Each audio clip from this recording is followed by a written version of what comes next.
पूर्व विधानसभा अध्यक्ष एवं गोटेगांव विधायक एनपी प्रजापति के द्वारा देश के प्रधानमंत्री पर आपत्तिजनक टिप्पणी करने को लेकर राजनीतिक गलियारों में सियासी तूफान आ गया है और बार पलटवार का दौर शुरू हो गया है। पूर्व विधानसभा अध्यक्ष ने प्रेस कॉन्फ्रेंस कर बीजेपी और आरएसएस पर आजादी में कोई योगदान न देने की बात कहते हुए प्रधानमंत्री नरेंद्र मोदी पर आपत्तिजनक टिप्पणी करते हुए चाय वाली की छोटी सोच करार दिया था। कोई एक स्वतंत्रता संग्राम सेनानी बता दो भारतीय जनता पार्टी में जिसने आजादी में भाग लिया हो। अरे जिनका इतिहास नहीं वो इतिहास क्या बताएंगे। और ऐसे छोटे मोटे छुट भैया टाइप के पर्दा वालों को छोड़ देते हो जिनके ऊपर देशद्रोह का केस चल रहा है। देशद्रोह का केस चला, नरेंद्र से जाके मिली, नरेंद्र ने बोला हम बचा लेंगे देशद्रोह से, तो नरेंद्र ने बोला तुम ऐसा बोलो, वो वैसा बोलने लगी। हम तो ये मान के चले, उसके पहले तो ऐसा नहीं बोल रही थी वो। किसने सिखाया, किसने पढ़ाया, किसने बोलने के लिए अग्रेसित किया?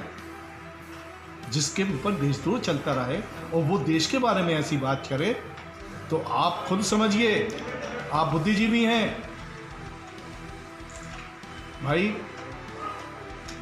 चाय बेचने वाले की बुद्धि कितनी हो आज समझ में आप लोगों को आना चाहिए। धन्यवाद। इस पर आज नरसिंहपुर विधायक जालम सिंह पटेल ने सीधे शब्दों में विधायक एनपी प्रजापति को चेतावनी देते हुए कहा कि संवैधानिक पदों पर बैठे व्यक्ति के खिलाफ वो सोच समझकर बोले। संवैधानिक पद की मर्यादा बनाए रखना प्रत्येक जनप्रतिनिधि का दायित्व है। यहाँ तक कि नरसिंहपुर विधायक जालम सिंह पटेल ने गोटेगांव विधायक एनपी प्रजापति को ओछी मानसिकता वाला व्यक्ति करार देते हुए कहा कि जिसकी जैसी सोच होती है वो वैसा ही आचरण करता है। यहाँ तक कि उन्होंने उनकी जातीय प्रामाणिकता पर भी सवाल खड़े करते हुए कहा कि नरसिंहपुर में प्रजापति समाज 80 में नहीं आती, लेकिन वो गलत तरीके से उसका लाभ ले रहे हैं। वहीं पूर्व विधानसभा अध्यक्ष के विवादित बयान से पूरे प्रदेश में एक बार फिर राजनीतिक हलचल तेज होती नजर आ रही है। पूर्व विधानसभा अध्यक्ष और गोटेगांव विधायक एनपी प्रजापति ने केंद्र सरकार और आरएसएस और बीजेपी को लेकर बड़ा हमला किया है। उनका कहना है कि आज़ादी की लड़ाई में उनका कोई बीजेपी का और आरएसएस का कोई योगदान नहीं है। वो देश को भ्रमित कर रहे हैं। यहाँ तक कि पीएम नरेंद्र मोदी के खिलाफ भी आपत्तिजनक टिप्पणी की गई है। जहाँ तक एनपी प्रजापति जी का सवाल है, वे पहले ही से विवादित व्यक्ति हैं।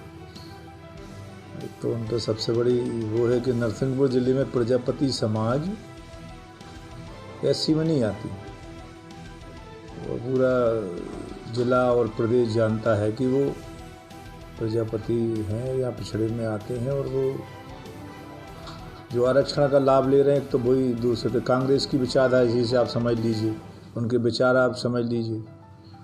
ये तो ये भी कहते हैं कि बिना दे दी मुझे आज़ादी बिना खड़क बिना ढाल।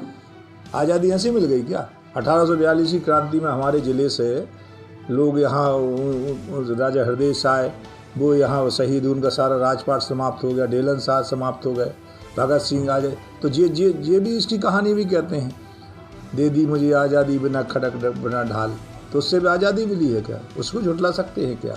तो इस प्रकार से मैं कह सकता हूँ कि कांग्रेस मुद्दा विहीन है और उसके पास कोई मुद्दे नहीं। इस प्रकार के काम कह रहे हैं, वो बात कर रहे हैं, वो निंदनीय है। और वो एक जिम्मेदार पदों पर वो रहे, इसलिए सोच समझ कर अगर उनको कांग्रेस में अपने नंबर बढ़ाना तो बात अलग है, आप बढ़ाइए नंबर। मगर इस प्रकार से संवैधानिक पद पर बैठे व्यक्ति का अपमान नहीं होना चाहिए कि आप भी एक जनप्रतिनिधि हैं। और कोई भी देश के प्रधानमंत्री के लिए इतनी अगर ओछी बात करेंगे तो उनकी मानसिकता, मैं ऐसा मानता हूँ उनकी मानसिकता भी ओछी होगी जब तो इस प्रकार की वो बात कर रहे हैं। जो भी संवैधानिक पद पर बैठा है, चाहे वो दल का हो चाहे विपक्ष का हो, उसका सम्मान होना चाहिए। ये हमारे संविधान की मर्यादा है, मर्यादा में रहना चाहिए, ऐसा मैं मानता हूँ।